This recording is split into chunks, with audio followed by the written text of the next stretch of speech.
Assalamualaikum warahmatullahi wabarakatuh. Sebelumnya perkenalkan, nama saya Ahmad Fauzan Salim. Saya dari kelas 1 SI 1 jurusan Rekayasa Elektro, Prodi Sistem Informasi Kota Cerdas. Di sini saya akan membawakan jawaban dari tugas remedi yang merupakan salah satu syarat untuk menyelesaikan remedinya, yaitu membahas kembali soal-soal yang dibawa pada saat UAS kemarin, UTS. Jadi yang pertama, jelaskan sumber psikologis, sosial budaya, historis, dan yuridis tentang perlunya pembelajaran PAI di perguruan tinggi. Ini ada di bab 1 dan penjelasannya yaitu psikologis. Kita mulai dari psikologis. Di luar perbedaan pandangan tersebut terdapat pertanyaan secara psikologis. Manusia itu makhluk dogmatis atau teis, makhluk bertuhan, ataukah ateis, tidak bertuhan. Realitasnya ada manusia yang teis dan ada juga manusia yang ateis. Artinya secara konseptual ada manusia yang teis, ateis, dan setengah teis, ateis. Realitasnya juga menunjukkan bahwa masing-masing kelompok saling mencoba mempengaruhi kelompok yang lain. Kemudian dari sosial budaya, yaitu secara teoretis masyarakat muslim di Indonesia dapat dipilah menjadi dua subkultur, yaitu santri dan muslim biasa, yaitu bukan santri. Kemudian secara historis bangsa Indonesia memiliki dua sistem pendidikan, yaitu pesantren dan sekolah. Pesantren merupakan model pendidikan asli milik bangsa Indonesia, dan sekolah itu merupakan pendidikan yang diadopsi dari penjajah Belanda. Kemudian menurut sumber yuridis penyelenggaraan PAI di perguruan tinggi sebagai berikut,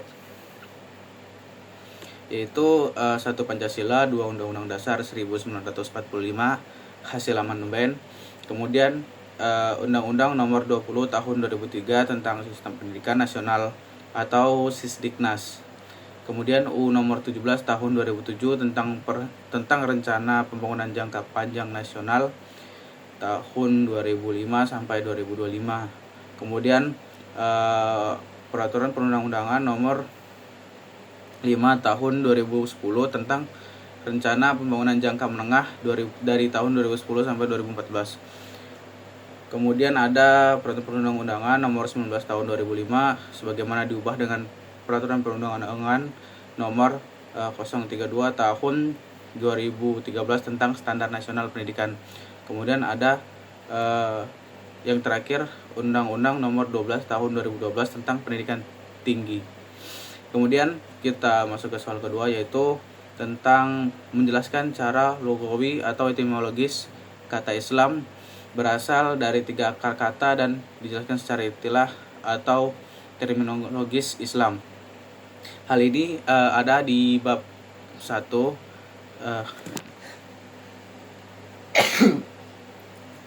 Jawabannya yaitu secara lugawi atau etimologis kata Islam itu berasal dari 3 akar kata, yaitu aslama yang artinya berserah diri, kemudian ada salam yang artinya damai, kemudian ada salamah yang artinya selamat.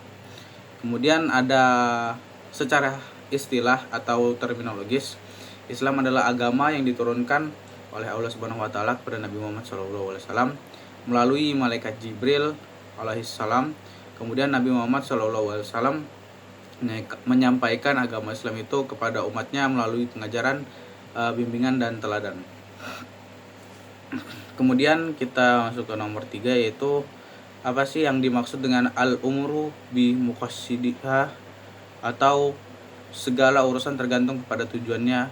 Kemudian al-yakinu la yuzalu bisyak, keyakinan tidak dapat dihapus dengan keraguan, dan al-masyaqqatu tajibut tasyir, kesukaran itu menarik kemudahan, dan ad-daru yuzalu, kemudaratan itu harus dilenyapkan atau dihilangkan, dan yang terakhir al-adatu muhakkamah atau adat kebiasaan itu ditetapkan sebagai hukum. Jadi jelaskan pada bab 1.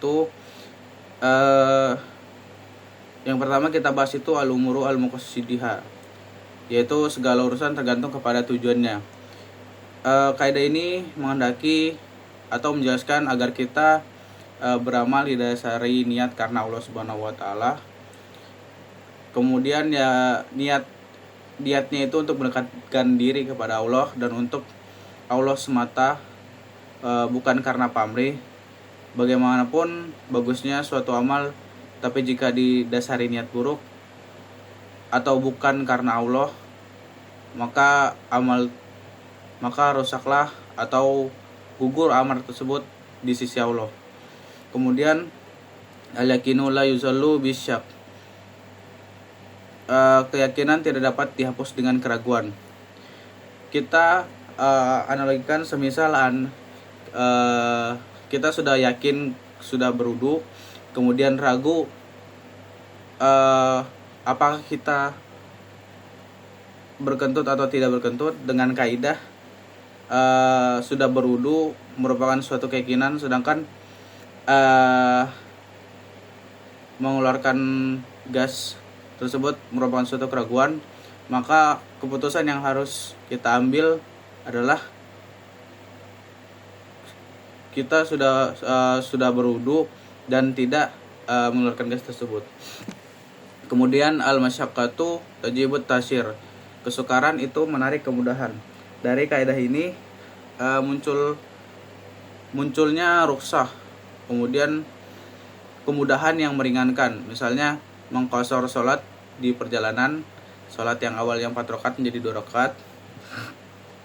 Kemudian boleh duduk dengan bolehnya duduk dengan lain jenis di kendaraan umum. Kemudian ada hal lainnya, adapun faktor yang membuat sukar adalah bepergian, sakit, terpaksa, lupa, ketidakmampuan dan semacamnya. Kemudian ada ad-daru yuzalu, kemudaratan itu harus dilenyapkan atau dihilangkan. Kaidah ini sangat berperan dalam muamalah, seperti memberantas praktik curang dalam bisnis, jinayah, atau hukuman buat para koruptor atau praktik curang dalam bisnis. Kemudian munakat seperti bercerai karena usaha damai suami istri, walau dibantu juru damai tetap menemui jalan buntu. Dari kaidah ini lahir subkaidah antara lain darul mafasid muqaddamun ala jalbi masalih, atau menolak kerusakan harus didahulukan daripada menarik kemaslahatan. Misal kita lebih mengutamakan membayar honorarium guru mengaji di masjid secara wajar dengan mempertimbangkan upah minimum, atau maksudnya itu menghilangkan kemiskinan guru mengaji. Jadi kita harus didahulukan mendahulukan daripada memperindah bangunan masjid, karena itu sudah merupakan haknya mendapatkan upah yang sesuai dengan haknya. Kemudian al-adatu muhakkamah, yaitu adat kebiasaan itu ditetapkan sebagai hukum. Ketika kita sebagai tamu disuguhi makanan, kita ambil contoh ketika kita disuguhi makanan dan kita sebagai tamu, maka kita boleh makan tanpa menunggu dipersebelahkan oleh tuan rumah, karena adat istiadat menetapkan demikian rupa. Kemudian kita lanjut ke nomor 4, yaitu menurut Gunawan tentang spiritual. Itu ada di bab kedua, yaitu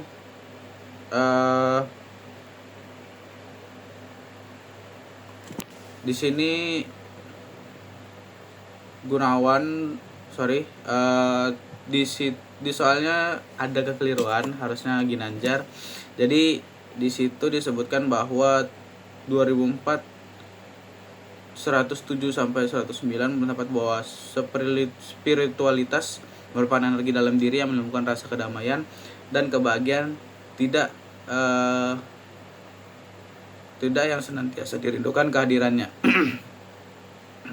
Kemudian kita lanjut ke nomor 5, yaitu apa yang ditawarkan oleh Syed Hussein Nasr, terapi spiritual untuk mengatasi problematika manusia. Itu ada di bab kedua.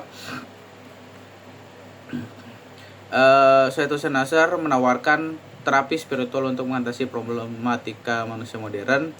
Ia mengimbau manusia modern untuk mendalami dan menjalankan praktik tasawuf, sebab tasawuflah yang dapat memberikan jawaban terhadap kebutuhan spiritual mereka. Kemudian lanjut ke nomor 6, apa yang dimaksud dengan akhlak menurut Imam Al-Ghazali. Itu ada di bab kedua.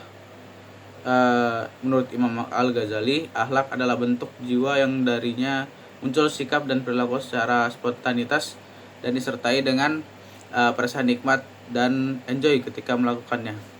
Kemudian dalam kitab Mizanul Amal, Al-Ghazali menyebut bahwa as-sa'adah atau bahagia terbagi menjadi 2. Itu ada di bab ketiga. Jadi dalam kitab Mizanul Amal, Al-Ghazali menyebut bahwa as-sa'adah atau bahagia terbagi 2. Yang pertama bahagia hakiki dan kedua bahagia majasi. Bahagia hakiki adalah kebahagiaan ukhrawi, sedangkan kebahagiaan majasi adalah kebahagiaan duniawi. Kebahagiaan ukhrawi akan diperoleh dengan modal iman, ilmu, dan amal. Adapun kebahagiaan duniawi bisa didapat oleh orang yang beriman dan bisa didapat oleh orang yang tidak beriman. Jadi kebahagiaan ukhrawi itu bisa kita rasakan di dunia dan di akhirat, sedangkan kebahagiaan duniawi itu bersifat sementara. Jadi kita bisa rasakan di dunia namun hanya sesaat, sedangkan yang ukhrawi atau kebahagiaan hakiki itu akan kita rasakan sampai di akhirat nanti. Kemudian kita lanjut ke nomor 8, yaitu menurut Ibn Arabi, tingkatan manusia dalam mengenai Tuhan itu ada 2. Itu dijelaskan dalam bab 4. Menurut Syekh Ibn Arabi pada abad ke-14 ada 2 jenis manusia, yaitu insan kamil dan manusia setengah, sebutannya setengah manusia dan setengah monster setengah manusia. Jadi Ibn Arabi, jika tidak menjadi insan kamil maka 106 manusia menjadi monster setengah manusia. Maksudnya dari monster ini kayak dia itu setengah-setengah, tidak beriman tapi tidak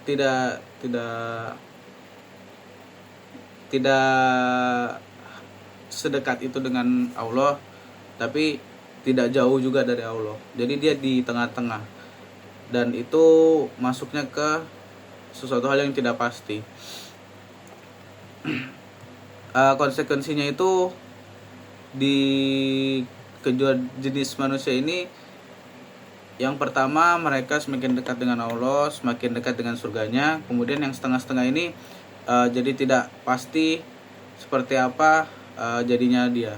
Kemudian lanjut ke nomor 9, ada 7 macam nafsu menurut Imam Al-Ghazali dan ulama sufi. Itu ada di bab 4. Jadi macam nafsu dan macam-macam nafsu yang dijelaskan yaitu nafsu amarah dengan ciri sombong atau iri dengki. Kemudian ada nafsu lawamah dengan ciri enggan atau cuek. Kemudian nafsu mulhimmah dengan cara suka bersedekah atau sederhana. Kemudian nafsu mutmainnah dengan ciri-ciri suka beribadah. Kemudian ada nafsu radiyah dengan ciri-ciri pribadi yang mulia, zuhud, ikhlas, dan wira'i. Kemudian ada nafsu mardiyah dengan ciri-ciri bagusnya budi pekerti. Dan terakhir ada kamilah,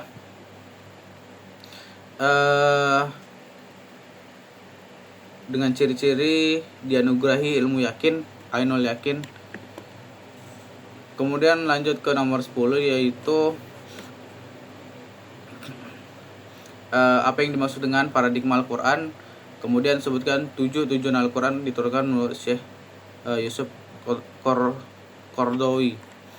Jadi apa tujuan Al-Quran diturunkan? Menurut Yusuf Al-Qaradawi menjelaskan bahwa tujuan diturunkan Al-Quran paling tidak ada 7 macam, yaitu meluruskan akidah, kemudian meneguhkan kemuliaan manusia dan hak asasi manusia, kemudian mengarahkan manusia untuk beribadah secara baik dan benar kepada Allah, kemudian mengajak manusia untuk menyucikan rohani, kemudian membangun rumah tangga yang sakinah dan menempatkan posisi terhormat bagi perempuan, kemudian membangun umat menjadi saksi atas kemanusiaan, dan yang terakhir mengajak manusia agar saling tolong menolong. Mungkin itu saja dari pembawaan saya terkait remedi agama. Kurang lebihnya mohon dimaafkan. Wabillahi taufiq walhidayah. Wassalamualaikum warahmatullahi wabarakatuh.